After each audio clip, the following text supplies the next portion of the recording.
ونشهد أن لا إله إلا الله وحده لا شريك له ونشهد أن سيدنا وسندنا وحبيبنا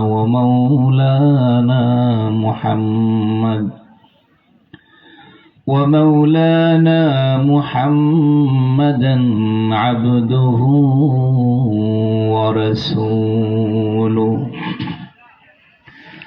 أرسله بالحق بشيرا ونذيرا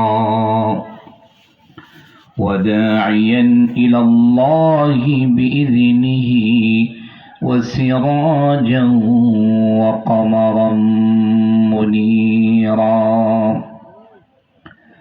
أما بعد فقد قال الله تعالى في كلامه المجيد وفرقانه الحميد সকলে আমার সাথে পড়ুন আউযু বিল্লাহি মিনাশ শাইতানির রাজীম বিসমিল্লাহির রহমানির রহিম وَإِذْ أَخَذَ رَبُّكَ مِنْ بَنِي آدَمَ مِنْ ظُهُورِهِمْ ذُرِّيَّتَهُمْ وَأَشْهَدَهُمْ عَلَى أَنفُسِهِمْ ألست بربكم قالوا بلى شهدنا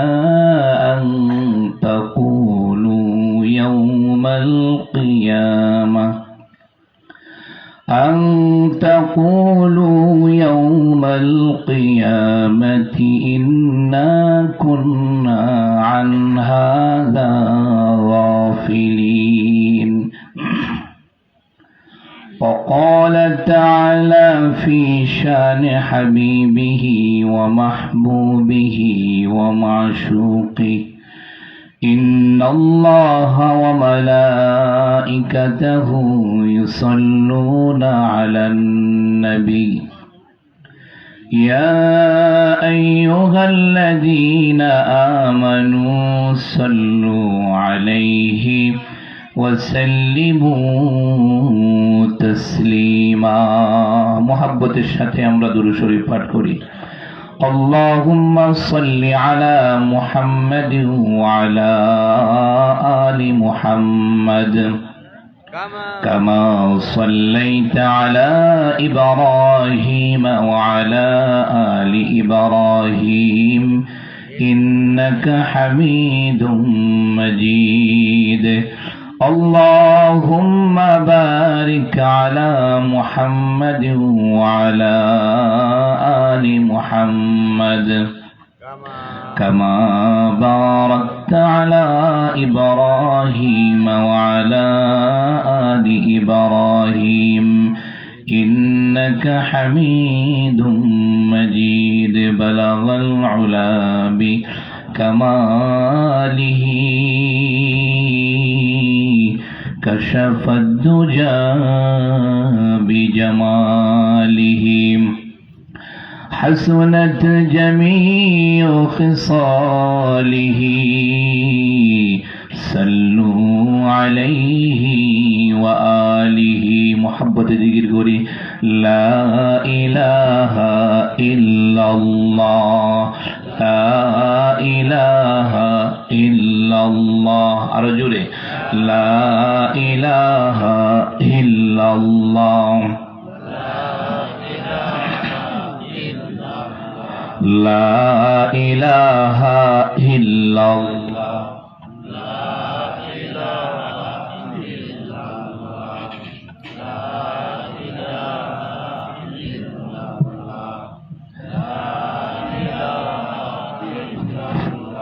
لا إله إلا الله ইলাহা ইল্লাল্লাহ। আসমানের মালিক যে আল্লাহ, জমিনের মালিক সেই আল্লাহ। লা ইলাহা ইল্লাল্লাহ, জোরে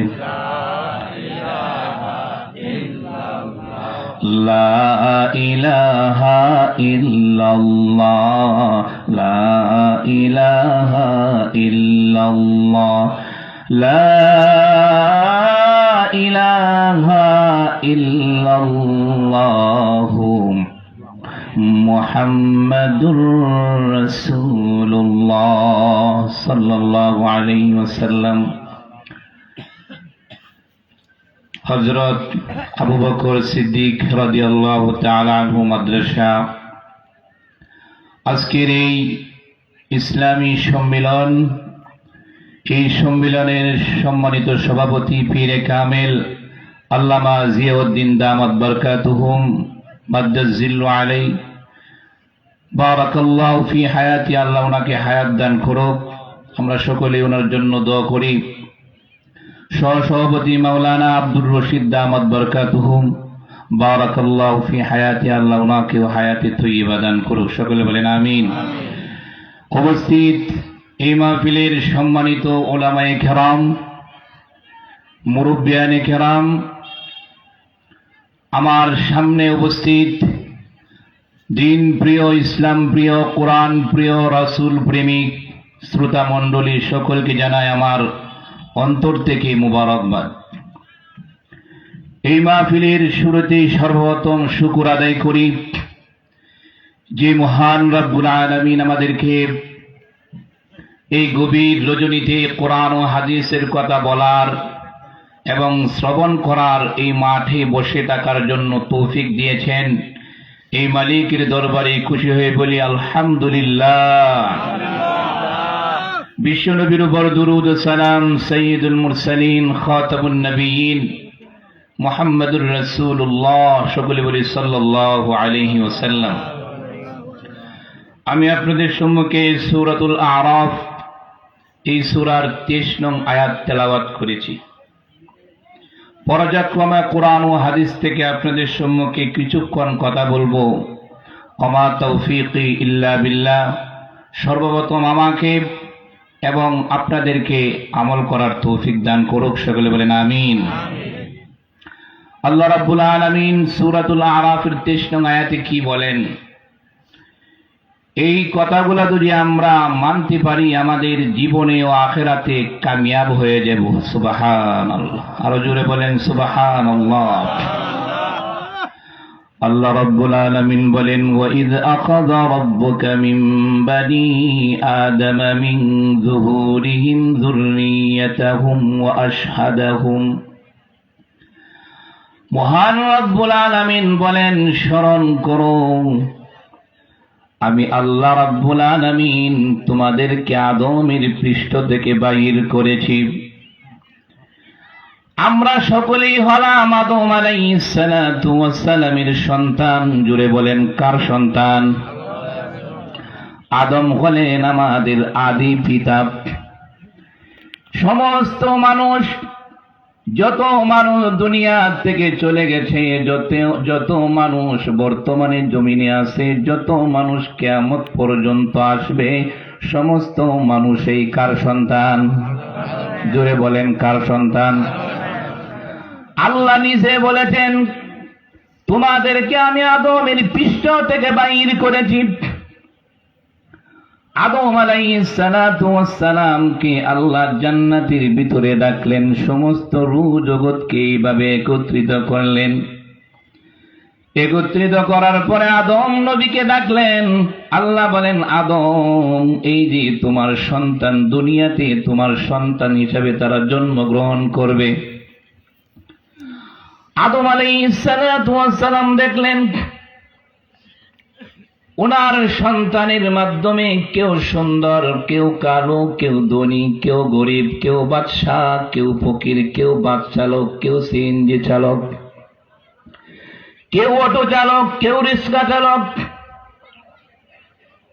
বাবা কিন্তু আমাদের আদম নবী বাবা যখন সন্তানের এরকম ভেদাভেদ দেখলেন, আল্লাহকে বললেন, আল্লাহ আমার সন্তানগুলা সব একরকম হইলে কি চলে না? দেখেন বাবার কি মোহাব্বত, এর থেকে শিক্ষা গ্রহণ করা দরকার। একজন বাবা কিরকম হওয়া দরকার। আদম নবী চাইছেন সমস্ত সন্তান যেন একরকম হয়, কিন্তু বর্তমান জামানায় আমাদের মাঝে এমন কিছু বাবা আছে যারা একজন সন্তানকে দুইখানি সম্পদ বেশি দেয় আর একজনকে দুইখানি সম্পদ কম দেয়। এরকম আছে না নাই? আর জোরে বলেন আছে না নাই? তারা কোনো বাবার কাতারের মধ্যে পড়ে না। কিয়ামতের কঠিন মুসিবতের দিনে সেই হিসাব দিয়ে সে জান্নাতে যেতে পারবে না, বরং এই বেইনসাফি করার কারণে আল্লাহ তাকে জাহান্নামে দিয়ে দিবেন। জোরে জোরে বলেন নাউজুবিল্লাহ। এই জন্য সন্তানের বেলায় বেইনসাফি করা যাবে না। সন্তানকে সমানভাবে হক দিতে হবে। আদম বলেন, আল্লাহ আমার সন্তানগুলা কি সমান হলে হয় না? আল্লাহ বলেন, না না আদম, তুমি যা বুঝো আমি তার থেকে অনেক বুঝি, আমি যা বুঝি তুমি বুঝো না। আজকে আপনি এই নেত্রকোনা থেকে ময়মনসিংহ যাবেন, যদি সিএনজিওয়ালা না থাকে, বাসওয়ালা না থাকে, যাইতে পারবেন? জোরে বলেন, যাইতে পারবেন? যাইতে পারবেন না, কারণ আল্লাহ দুই সিএনজিওয়ালা দুনিয়ার মধ্যে না দেয়, ওই জায়গায় পৌঁছা সম্ভব না। এই জন্য সিএনজিওয়ালা যাকে বানাইছেন আল্লাহ ঠিক করে দুনিয়াতে পাঠিয়েছেন। আপনার দোকানে কর্মচারী, আপনি বড় ব্যবসায়ী, এই কর্মচারীকে আপনি হেই পূর্ণ করতে পারবেন না, নিচু চোখে দেখার কোনো সুযোগ নাই। আপনার দোকানের কর্মচারী যদি আপনার দোকানে কাজ না করে আপনার ব্যবসা চলবে না, ঠিক কিনা বলেন?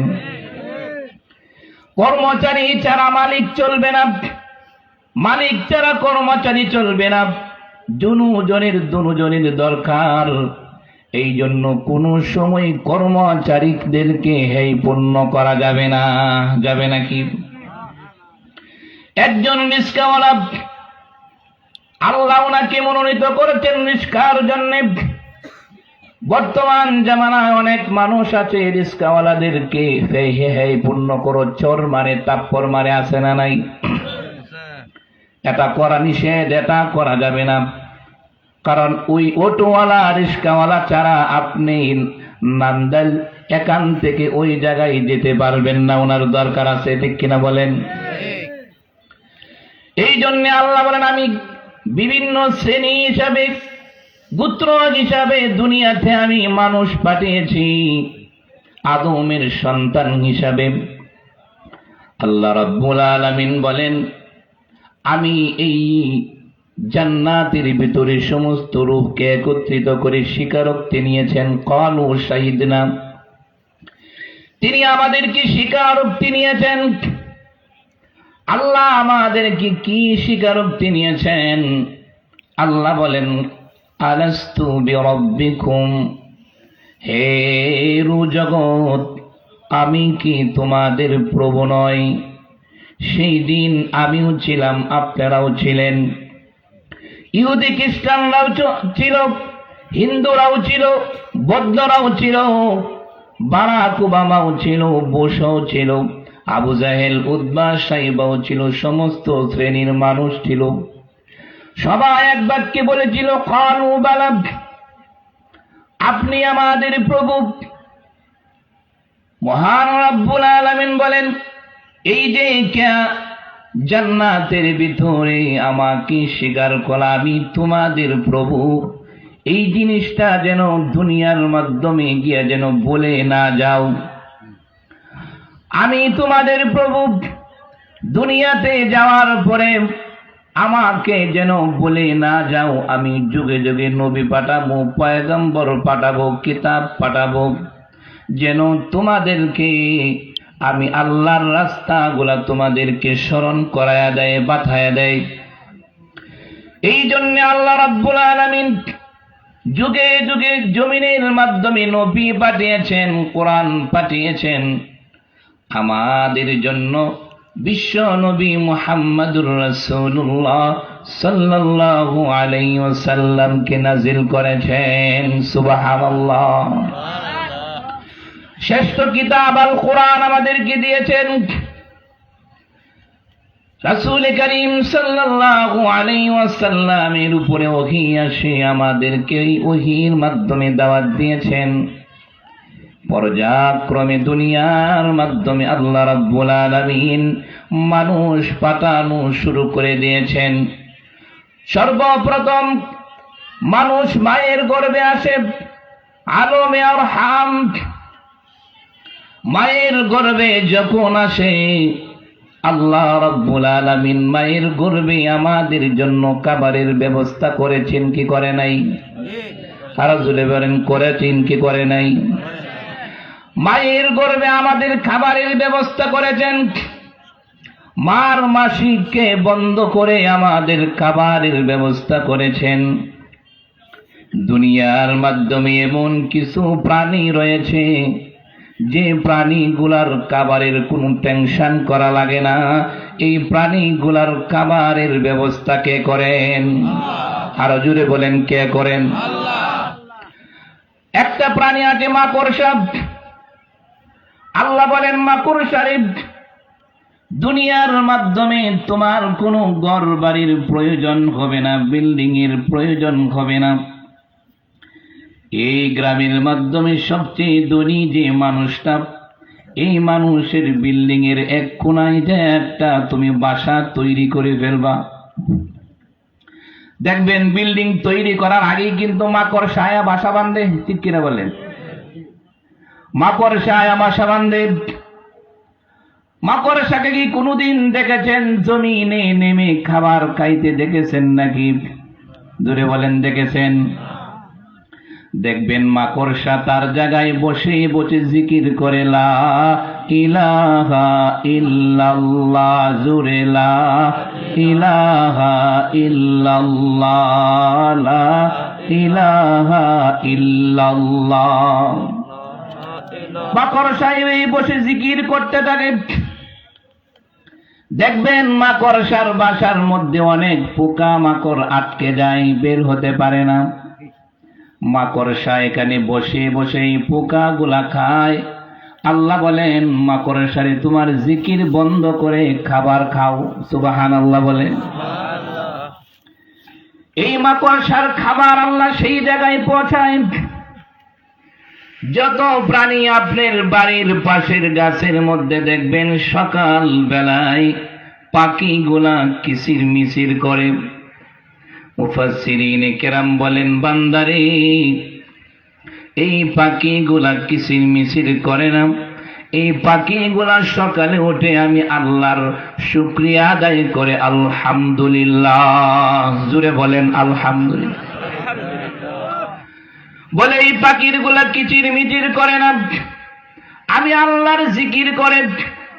আর আমার কাছে বলে, আল্লাহ সারা দিন সারা রাত্র ঘুমানোর পরে আমি জাগ্রত হইলাম, তুমি জাগ্রত করলা। দিনের বেলা আমাদের খাবারের প্রয়োজন, দয়া করে আল্লাহ তুমি আমাদের খাবারের ব্যবস্থা করে দাও। সুবহানাল্লাহ।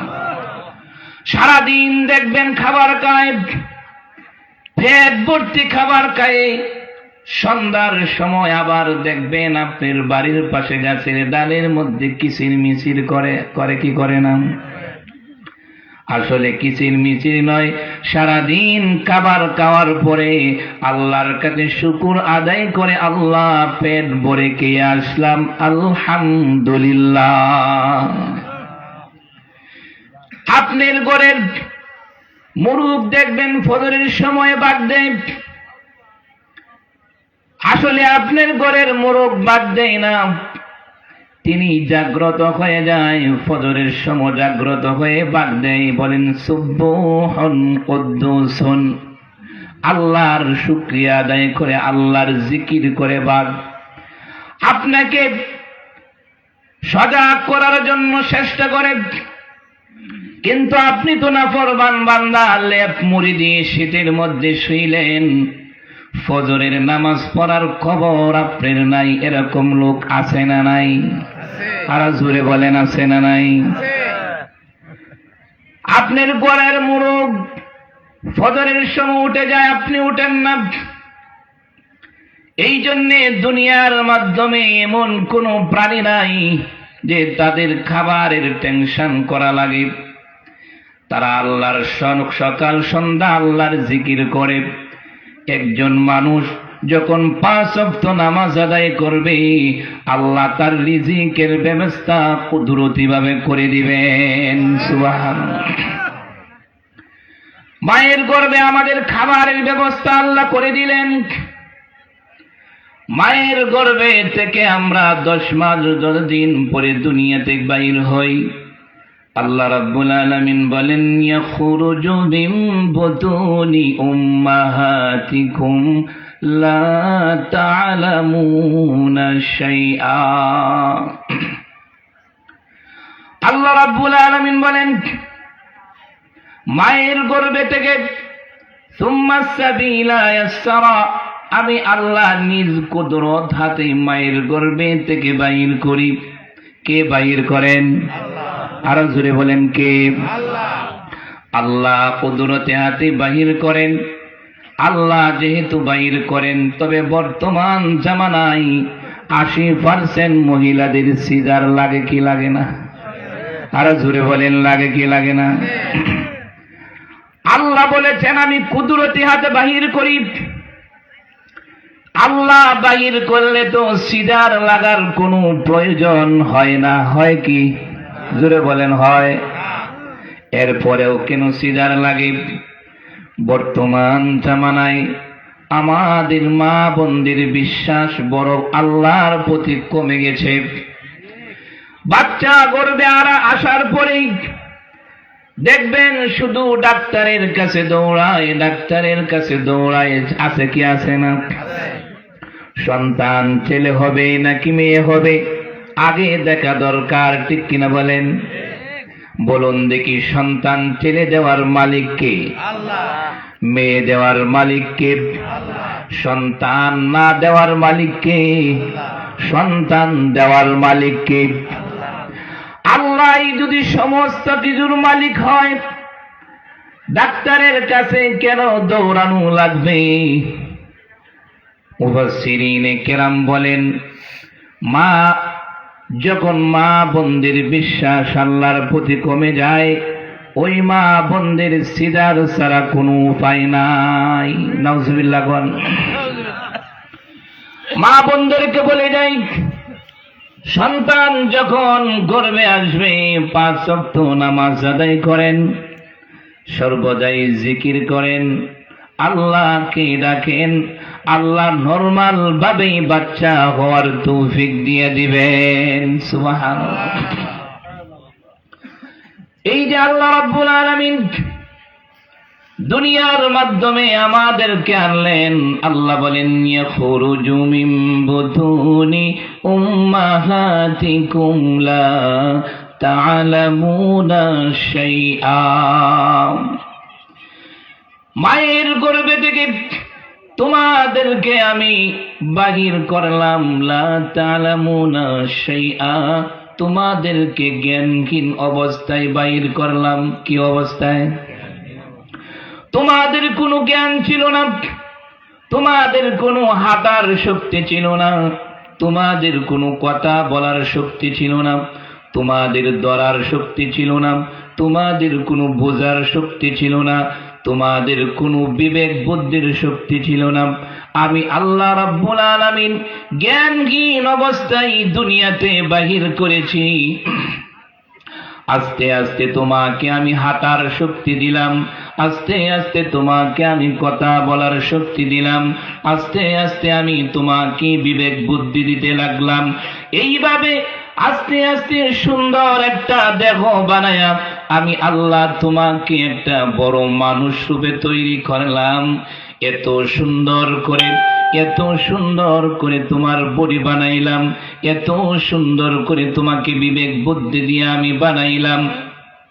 বান্দারে এত নিয়ামত দিয়ে এত মুহাব্বত করে এত ভালোবেসে তোমাকে বানাইলাম, বানানোর পরে আমি আল্লাহর নাফরমানি দুনিয়ার মাধ্যমে কেমনে করো?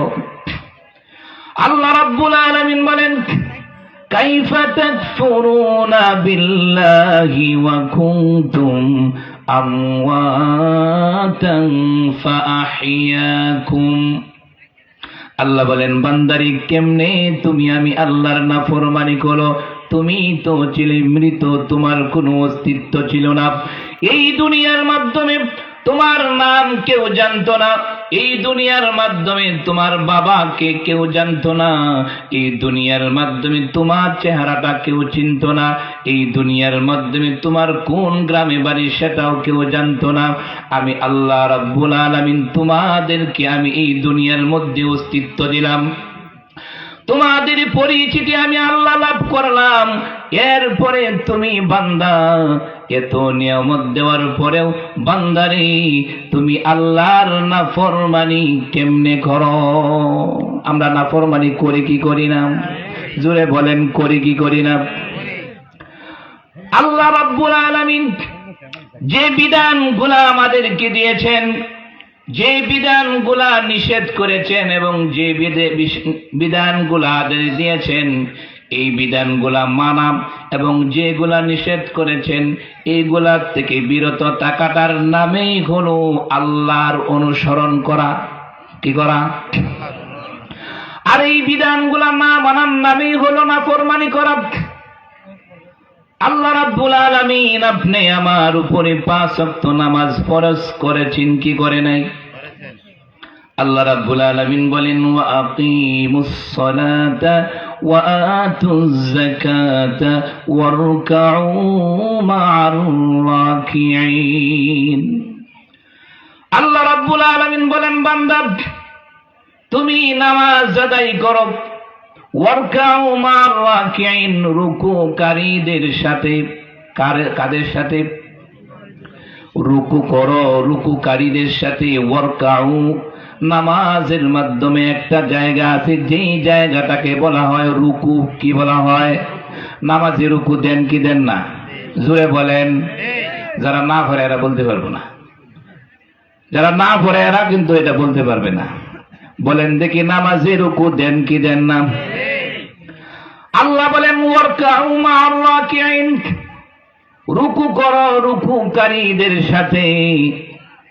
মুফাসসিরিনে কেরাম বলেন, আল্লাহ এখানে কি বোঝাইতে চেয়েছেন? আপনি যদি রুকু দেন রুকুকারীদের সাথে, তাহলে আপনার জামাত পড়া লাগবে। কি পড়া লাগবে? জোরে বলেন, কি পড়া লাগবে? জামাত পড়া লাগবে।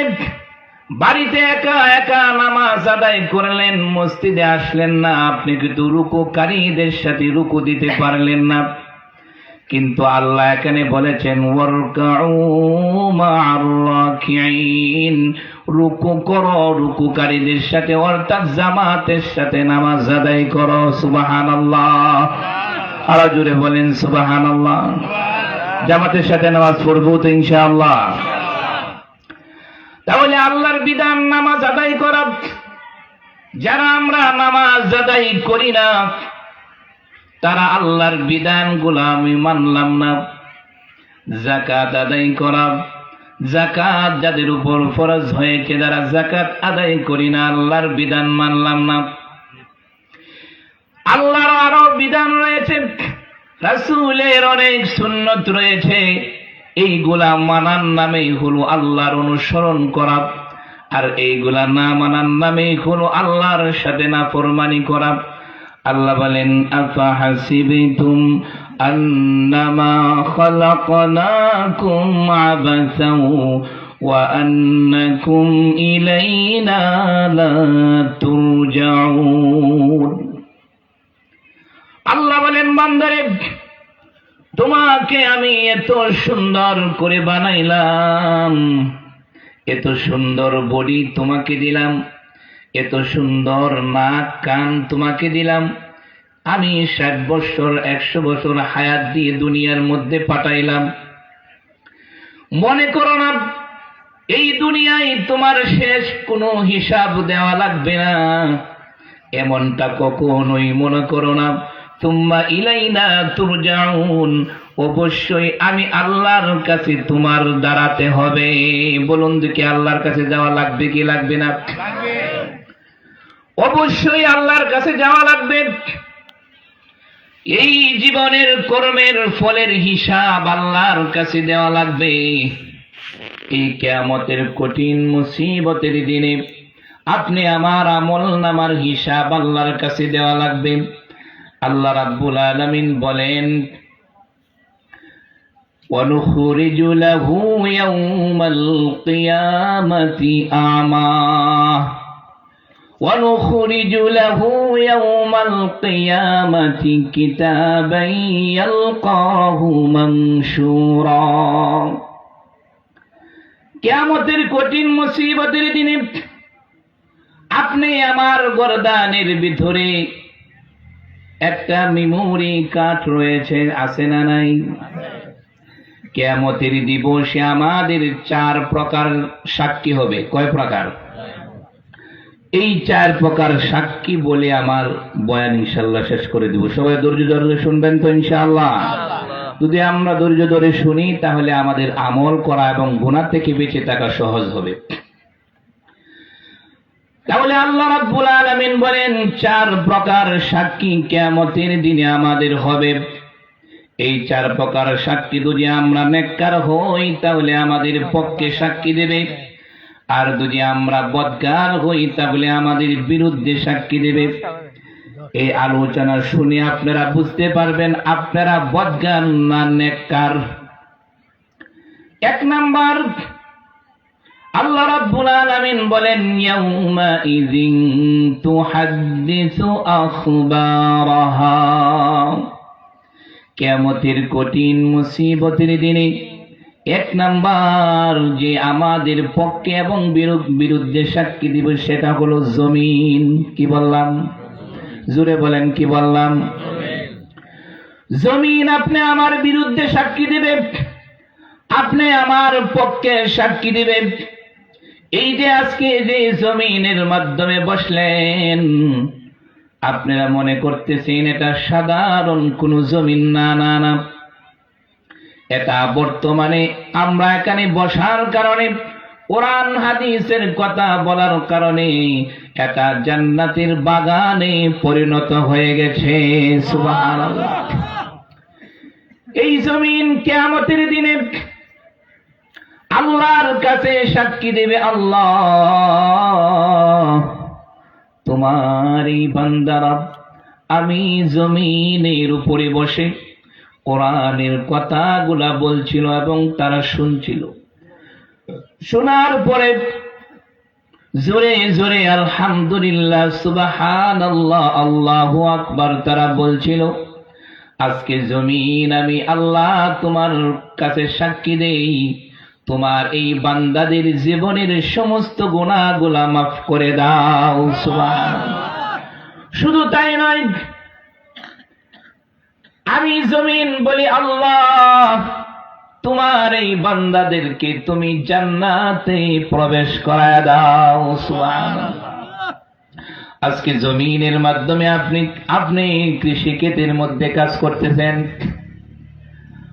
আপনার কানে আযানের আওয়াজ আসলো, মসজিদ থেকে আযান হয়ে গেল, আপনি এমন সেমন ক্ষেতের মধ্যে কাজ করতেছেন, মসজিদে যাওয়ার সময় হবে না।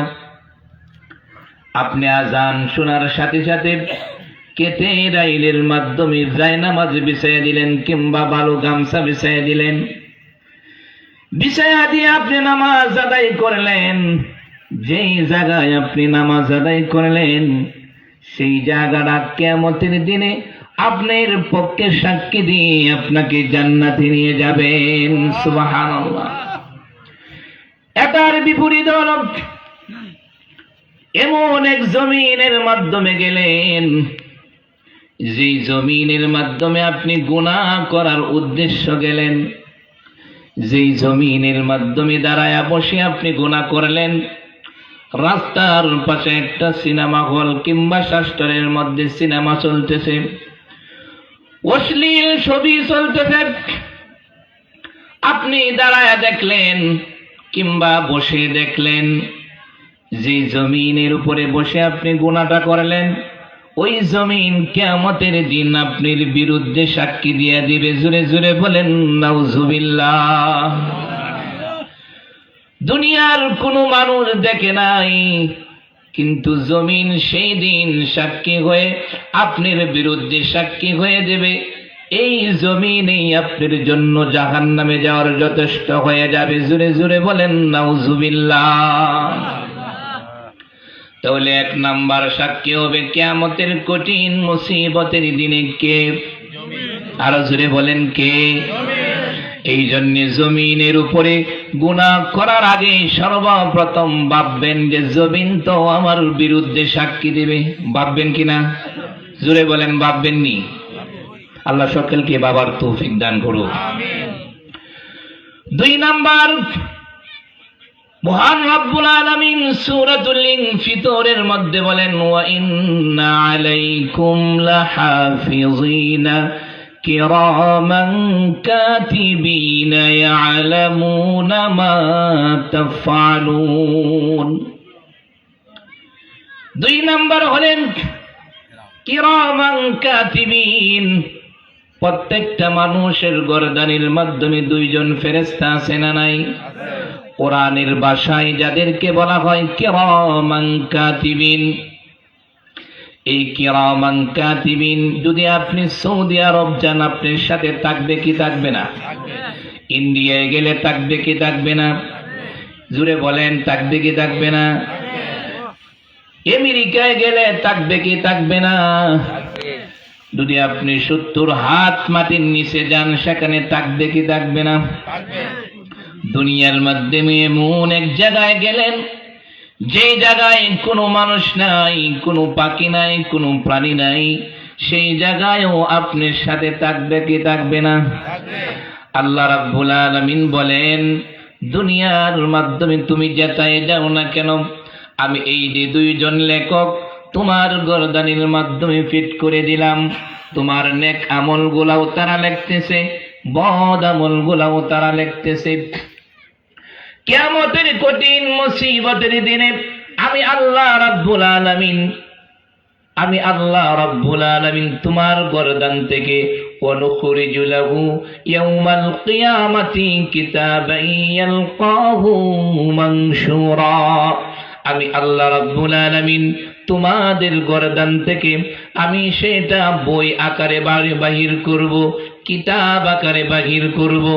বাহির করার পরে আমি আল্লাহ রাব্বুল আলামিন তোমাদের হাতে দিব।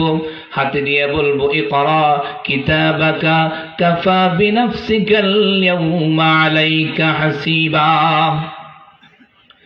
আল্লাহ রাব্বুল আলামিন বলেন, এই নেও তোমার আমলনামা পড়ার জন্য তুমি যথেষ্ট। সেই দিন আপনি মূর্খ হন অথবা শিক্ষিত হন, যে প্রকারের মানুষ হন না কেন, আল্লাহ রাব্বুল আলামিন আমলনামা পড়ার যোগ্যতা আল্লাহ আপনাকে দিয়ে দিবেন। সুবহানাল্লাহ। আরো জোরে বলেন সুবহানাল্লাহ। আপনাকে আমলনামা পড়ার যোগ্যতা আল্লাহ দিয়ে দিবেন। আমলনামা হাতে নেবেন। মুফাসসিরিনে কেরাম বলেন, কিছু কিছু মানুষ আমলনামা হাতে নিয়ে আশ্চর্য হয়ে যাবেন।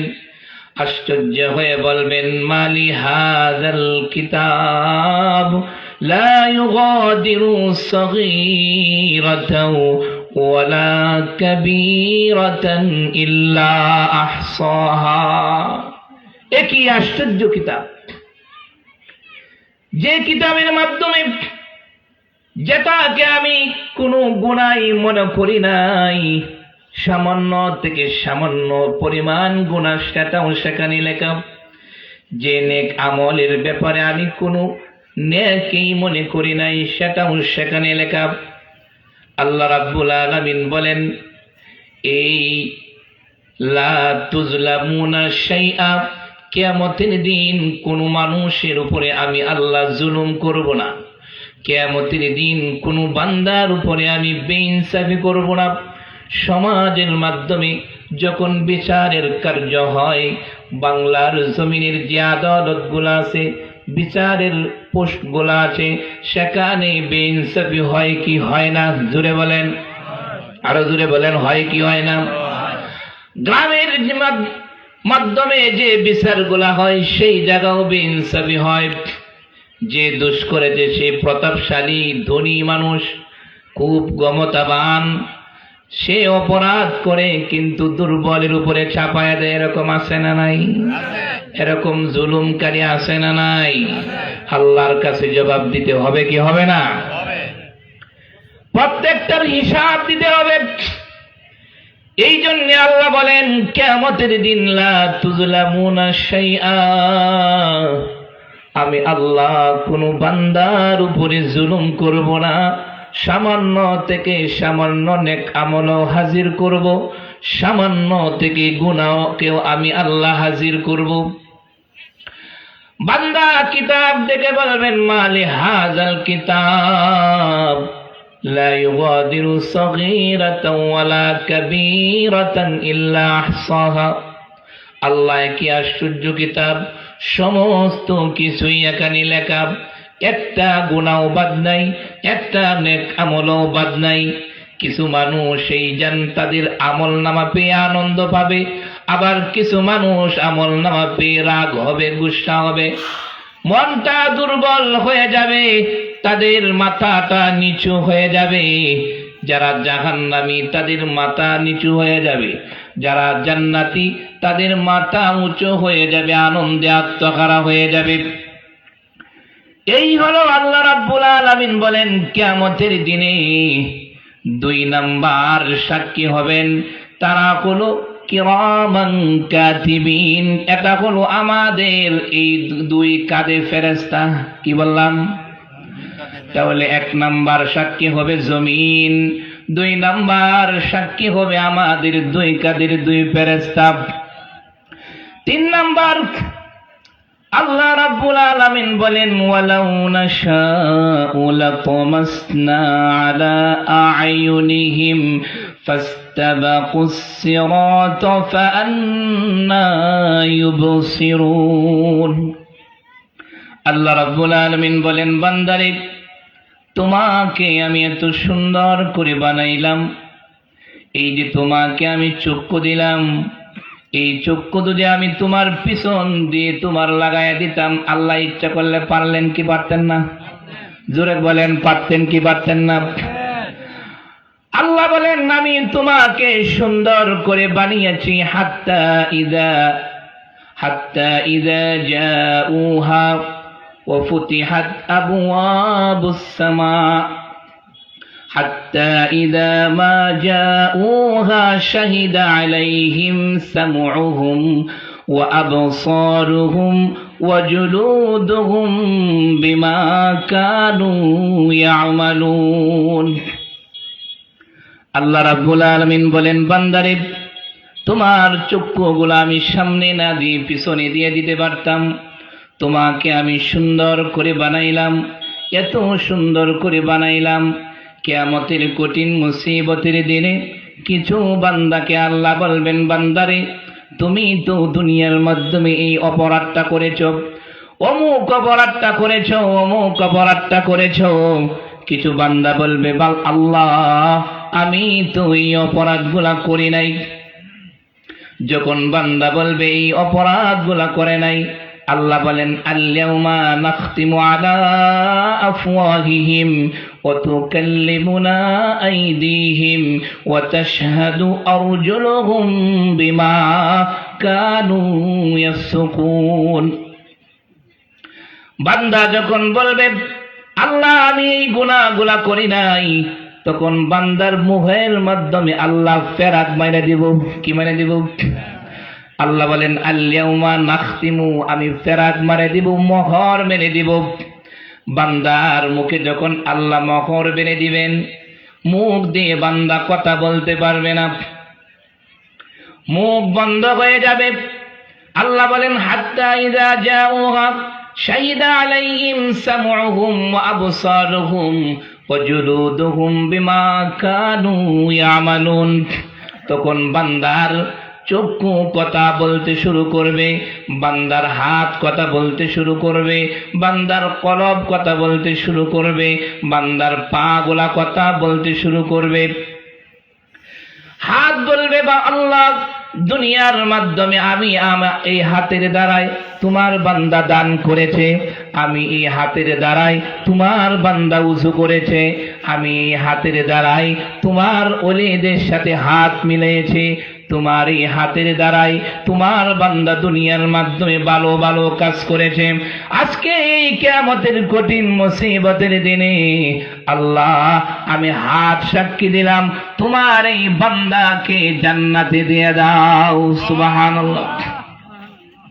যদি আপনি হাত দিয়ে খারাপ কাজ করেন, এই হাত বলবে, আল্লাহ, তোমার এই বান্দা আমি হাত দিয়ে সে খারাপ কাজ করেছে, তোমার এই বান্দা আমি এই হাত দিয়ে অন্য মানুষকে অন্যায়ভাবে মারধর করেছে, আমি এই হাত দিয়ে তোমার এই বান্দা মানুষের ঘরে চুরি করেছে, দোকানে চুরি করেছে, মানুষের সম্পদ আত্মসাৎ করেছে, ক্ষমতা পেয়ে এই হাত দিয়ে অপব্যবহার করেছে।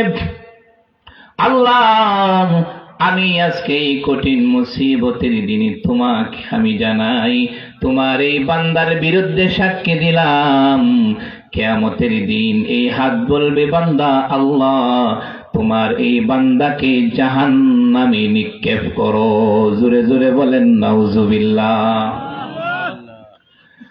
চক্ষু বলবে, আল্লাহ, আমি এই চোখ দিয়ে তোমার এই বান্দা খারাপ জিনিস দেখেছে, আমি এই চক্ষু দিয়ে তোমার এই বান্দা খারাপ জায়গায় দেখে দেখে গিয়েছে। আল্লাহ, আজকে তোমার কাছে আমি তার বিরুদ্ধে সাক্ষী দিলাম, তাকে তুমি জাহান্নামে দিয়ে দাও। জোরে জোরে বলেন নাউজুবিল্লাহ। আরো জোরে বলেন নাউজুবিল্লাহ। এই জন্য কিয়ামতের কঠিন মুসিবতের দিনে আপনি আমার অঙ্গ প্রত্যঙ্গ গুলা আল্লাহর কাছে সাক্ষী দিবেন। এই অঙ্গ দ্বারা যদি দুনিয়ার মাধ্যমে ভালো কাজ করে যাই, এই দুনিয়ার মাধ্যমে এই অঙ্গগুলার দ্বারা যদি ভালো কাজ করে যাই, তাহলে ভালো সাক্ষী দিবে। এই হাত দ্বারা যদি আমি কোরআন তেলাওয়াত করি, এই জবান দ্বারা যদি আমি কোরআন তেলাওয়াত করি, এই জবান দ্বারা যদি আমি জিকির করি, এই অঙ্গ প্রত্যঙ্গের দ্বারা যদি আমি আল্লাহকে সেজদা দেই, আল্লাহকে রুকু দেই, আল্লাহর নামাজ আদায় করি, তাহলে এই অঙ্গ প্রত্যঙ্গই আল্লাহ আর জান্নাতে আমাদেরকে নিয়ে যাবেন। সুবহানাল্লাহ বলেন। এই জন্য দুনিয়ার মাধ্যমে অন্য কোনো সাক্ষীর প্রয়োজন হয় না। আপনি আমার অঙ্গগুলাই যথেষ্ট জান্নাতে যাওয়ার জন্য। সুবহানাল্লাহ বলেন। আর এই অঙ্গগুলাই যথেষ্ট আপনি আমাকে জাহান্নামে নেওয়ার জন্য। নাউজুবিল্লাহ বলেন। এই জন্য এই অঙ্গগুলাকে আমরা হেফাজত করব কি করব না? জোরে বলেন, করব কি করব না?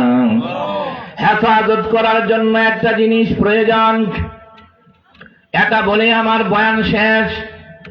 এই অঙ্গগুলাকে হেফাজত করার জন্য মুফাসসিরিনে কেরাম বলেন, একটা জিনিস যদি অর্জন করতে পারি, তাহলে আমাদের এই বডিটা আল্লাহর রাসূলের সুন্নতে পরিণত হয়ে যাবে। সুবহানাল্লাহ। সেটার নাম কি? মহান রব্বুল আলামিন বলেন, ইয়া আইয়ুহান নাসুত্তাকু রাব্বাকুম, এটার নাম হলো তাকওয়া। কি বললাম? আরো জোরে বলেন, কি বললাম? তাকওয়ার বাংলা অর্থ হলো ভয়। কি বললাম? কি বললাম? তাকওয়ার বাংলা অর্থ হলো ভয়। আল্লাহ বলেন, ভান্ডারে আমি আল্লাহকে ভয় কর। আমি আল্লাহকে যদি তুমি ভয় করো, দুনিয়ার মাধ্যমে সমস্ত গুনাহ তোমার জন্য ছেড়ে দেওয়া সহজ হয়ে যাবে। উবাই ইবনে খাব, ওমর রাদিয়াল্লাহু তাআলা আনহু উবাই ইবনে খাবকে বলেন, ও গো আল্লাহর সাহাবী উবাই ইবনে কাব, তুমি আমাকে তাকওয়ার একটা ব্যাখ্যা দাও। উবাই ইবনে কাব বললেন, উমর, দুনিয়ার মাধ্যমে এমন একটা রাস্তা দিয়ে কি তুমি কি অতিক্রম করেছো নাকি, যে রাস্তায় দুনো পাশে কাটা গেরা? উমর রাদিয়াল্লাহু তাআলা আনহু বলেন, হ্যাঁ আমি অতিক্রম করেছি। উবাই ইবনে কাব বলেন, তুমি যদি অতিক্রম করে থাকো তাহলে কেমনে অতিক্রম করেছো আমাকে বলো। বলে, আমি এত সতর্কতার সাথে অতিক্রম করেছি যেন আমার শরীরের মাধ্যমে কোন দিকের কাঁটা না লাগে। সুবহানাল্লাহ বলেন। উবাই ইবনে কাব বলেন, তাকওয়াটা হলো এটাই, দুনিয়ার মাধ্যমে যেখানেই যাইবা সেটাই গুনাহ। এই দুনিয়ার গুনার জমিন থেকে যদি তুমি গুনাহ থেকে বেঁচে চলতে পারো, সেটার নামেই হলো তাকওয়া। সুবহানাল্লাহ। আরো জোরে বলেন সুবহানাল্লাহ। উমর রাদিয়াল্লাহু তাআলা আনহু খেলাফত আমলে কিরকম তাকওয়া অর্জন হয়েছিল মানুষের, একজন রাখালের ঘটনা শুনেন। উমর রাদিয়াল্লাহু তাআলা আনহু তিনি প্রজাদেরকে দেখার জন্য রাতেও বাইর হইতেন, আবার দিনের বেলাও মাঝে মাঝে বাইর হইতেন।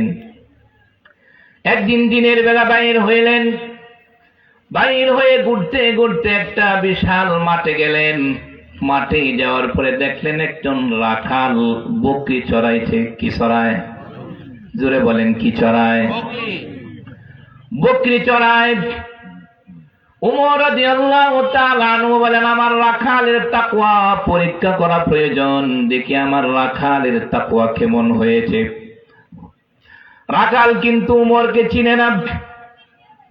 উমর রাদিয়াল্লাহু তাআলা আনহু রাখালকে যায় বললেন, রাখাল, আমার বড় পিপাসা পেয়েছে, তোমার একটা বকরির দুধ দহন করে যদি আমাকে দিতাম তাহলে আমার পিপাসাটা নিবারণ করতাম। রাখাল বললেন, আগন্তুক, আপনি যেটা বলেছেন ভালোই বলেছেন, কিন্তু এই বকরি তো আমার না, আমি হলাম একজন সাধারণ রাখাল মানুষ। এই বকরির মালিক হলো বাড়িতে, আমি তো মালিক ছাড়া আপনাকে দুধ দহন করে দিতে পারবো না। সুবহানাল্লাহ বলেন। উমর রাদিয়াল্লাহু তাআলা আনহু বলেন, একটু অগ্রসর হই। বলে, রাখাল, তুমি যদি না দিতে পারো তাহলে একটা কাজ করো, তুমি একটা বকরি আমার কাছে বিক্রি করে দাও, তুমি কিছু টাকা পাওয়া গেল, আমার পিপাসাও নিবারণ হয়ে গেল। রাখাল বললেন, না না না, কখনোই এটা সম্ভব না, কারণ আমার মালিক হলেন বাড়িতে। এই মালিকের মালিক যিনি, আপনার মালিক যিনি, আমার মালিক যিনি, তামাম আসমান জমিনের মালিক যিনি, তিনি তো দেখতেছেন। সুবহানাল্লাহ। একজন রাখালের তাকওয়া কেমন ছিল, আল্লাহর প্রতি ভয় কেমন ছিল। এই রাখালের অন্তরে এমন আল্লাহর ভয়, এমন তাকওয়া পয়দা হয়েছে উমরের আমলে। বলুন দেখি, উমরের আমলে যে আল্লাহ ছিল সেই আল্লাহ এখনো আছে না নাই? এই আল্লাহ যদি থেকে থাকে তাহলে আমাদের তাকওয়ার প্রতি, আমাদের তাকওয়ার অবস্থা এমন কেন? তাকওয়ার অবস্থা এমন কেন? এই জন্য বলছি, আপনি আমার অঙ্গকে সঠিক করার জন্য, শুদ্ধ করার জন্য সর্বপ্রথম যেটা দরকার সেটার নাম হলো তাকওয়া। কি? তাকওয়া। আল্লাহর প্রতি ভয়। একজন মুমিনের অন্তরে যদি আল্লাহর প্রতি ভয় থাকে তাহলে এই মুমিনটা যেই জায়গায় যাক না কেন তার দ্বারাই গুনাহ করা কোনোদিন সম্ভব হবে না। ঠিক কিনা বলেন? ওই মুমিনের জন্য সুদ দেওয়া সম্ভব হবে না, এই মুমিনের জন্য সুদ ঘুষ খাওয়া সম্ভব হবে না, এই মুমিনের জন্য অন্যের মাল আত্মসাৎ করা সম্ভব হবে না, এই মুমিনের জন্য এতিমের মাল আত্মসাৎ করা সম্ভব হবে না। এই জন্যে একজন মুমিনের যদি তাকওয়া থাকে, আল্লাহর প্রতি ভয় থাকে, তাহলে এই মুমিনটা জমিনের উপরে আল্লাহর ওলি হওয়া তার জন্য সম্ভব। জুড়ে বলেন সুবহানাল্লাহ। আমরা তাকওয়া অর্জন করব তো ইনশাআল্লাহ। আল্লাহ রাব্বুল আলামিন আমাদেরকে সকলকেই নিজের অন্তরের মাধ্যমে তাকওয়া অর্জন করার তৌফিক দান করুক। সকলে বলেন আমিন। ওয়া আখিরু দাওয়ানা আলহামদুলিল্লাহি রাব্বিল আলামিন। আসসালামু আলাইকুম ওয়া রাহমাতুল্লাহি ওয়া বারাকাতুহু। সকলে আমার জন্য দোয়া করবেন, আমি আপনাদের জন্য দোয়া করি। আলহামদুলিল্লাহ, আমাদের মাঝে ইতিমধ্যে উপস্থিত কানাচে যিনি মাহফিল করে থাকেন, শুধু নেত্রকোনা নয়, সারা দেশ ঘুরে বেরিয়ে দ্বীনের দাওয়াত দিয়ে যাচ্ছেন।